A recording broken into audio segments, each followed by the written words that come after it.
రాజకీయ, విద్య, ఉద్యోగ, ఉపాధిలో బీసీలకు 42% కేంద్రం ఖచ్చితంగా ప్రకటించాల్సిందే, పార్లమెంట్లో బిల్లు పెట్టాల్సిందే అని చెప్పేసి కాంగ్రెస్ వాళ్ళు, బీసీ సంఘాలు, బీసీ నాయకులు అందరూ కలిసి ఢిల్లీలో జంతర్ మంతర్లు ఇలా ధర్నా చేస్తున్నారు. ఇలా ఇక మంత్రి వాకిటి శ్రీహర్ సార్ ఏమంటున్నాడంటే ఎస్సీ, ఎస్టీ, బీసీ, మైనార్టీ అణగారిన వర్గానికి 56% ఉంటే అలా 42% ఖచ్చితంగా మేము అయితే రిజర్వేషన్లు ఇస్తున్నాం, షెడ్యూల్ 9లో పెట్టి కేంద్రం కూడా బీజేపీ సెంట్రల్ ఉంది కాబట్టి వెంటనే ఇది అమలు చేయాల్సిందే.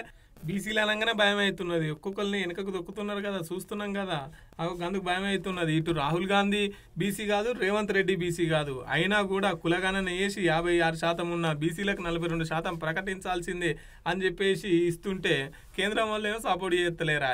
ఏమన్నా అంటేనే కేంద్రం వాళ్ళు మైనార్టీని అలా కలపొద్దు, మైనార్టీలను అని చెప్పేసి మాట్లాడుతున్నారు కదా. గుజరాత్ వాళ్ళకి, ఏపీ వాళ్ళకి మరి ఎందుకు ఇస్తున్నారు అని చెప్పేసి బీజేపీ వాళ్ళని కూడా గట్టిగానే అరుచుకున్నారు.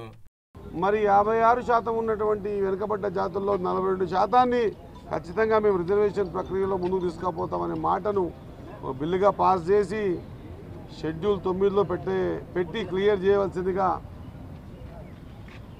భారతీయ జనతా పార్టీ అధికారంలో ఉన్నటువంటి సెంట్రల్ గవర్నమెంట్ పంపించడం జరిగింది. బాధంతా ఎక్కడ వస్తుందంటే బీసీలకు సంబంధించి వచ్చిన ప్రతి సందర్భంలో కూడా ఏదో ఒక రకంగా మోకాలు అడ్డేసి దీన్ని కానీయకుండా చేసే ప్రయత్నం జరుగుతుందని భయమవుతూ ఉంది.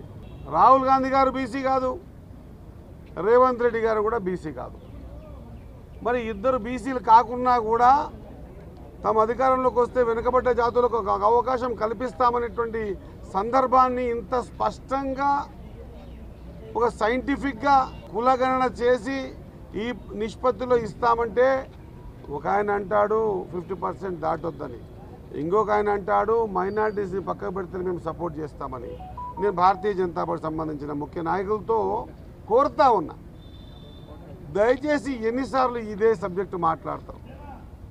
నిజంగా కూడా చిత్తశుద్ధి ఉంటే ఎస్ తెలంగాణలో మైనారిటీలు పక్కకు పెట్టమని అడుగుతున్నారు కదా, మరి గుజరాత్లో ఎందుకు పక్కకు పెట్టడం లేదు?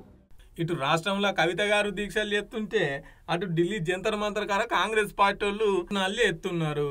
ముఖ్యమంత్రి శ్రీ రేవంత్ రెడ్డి గారి ఆధ్వర్యంలో తెలంగాణ శాసనసభలో రాజకీయ పరంగా విద్యా ఉద్యోగాల్లో 42% రిజర్వేషన్ను చట్టసభలో చట్టం చేసి పంపించినటువంటి దాన్ని బిల్లు రూపంలో రాజ్యాంగం సవరణ జరిపి షెడ్యూల్ 9లో చేర్చాలని చెప్పని మా డిమాండ్ ఏదుందో అది అమలు చేయాలని చెప్పని కేంద్ర ప్రభుత్వమైన ఒత్తిడి పెంచడానికి స్వతహాగా బీసీ బిడ్డ కాకున్నప్పటికీ రేవంత్ రెడ్డి గారి ఆలోచన, రాహుల్ గాంధీ గారు ఇచ్చినటువంటి పిలుపు మేరకు పీసీ అధ్యక్షులు మహేష్ కుమార్ గౌడ్ గారు, తెలంగాణ యావత్తు బీసీ సమాజం కూడా ఈ 3 రోజులు ఢిల్లీలో ఉండి ప్రభుత్వంపైన ఒత్తిడి పెంచేటువంటి కార్యక్రమం చేసిన సందర్భంలో ఈరోజు మా నాయకుడు, మా అగ్రనేత రాహుల్ గాంధీ గారి నాయకత్వంలో మా తెలంగాణ సంబంధించినటువంటి ఎంపీలు, ఇతర సహచర ఎంపీల ఆధ్వర్యంలో తెలంగాణలో బీసీ బిల్లు ఆమోదం పొందేలా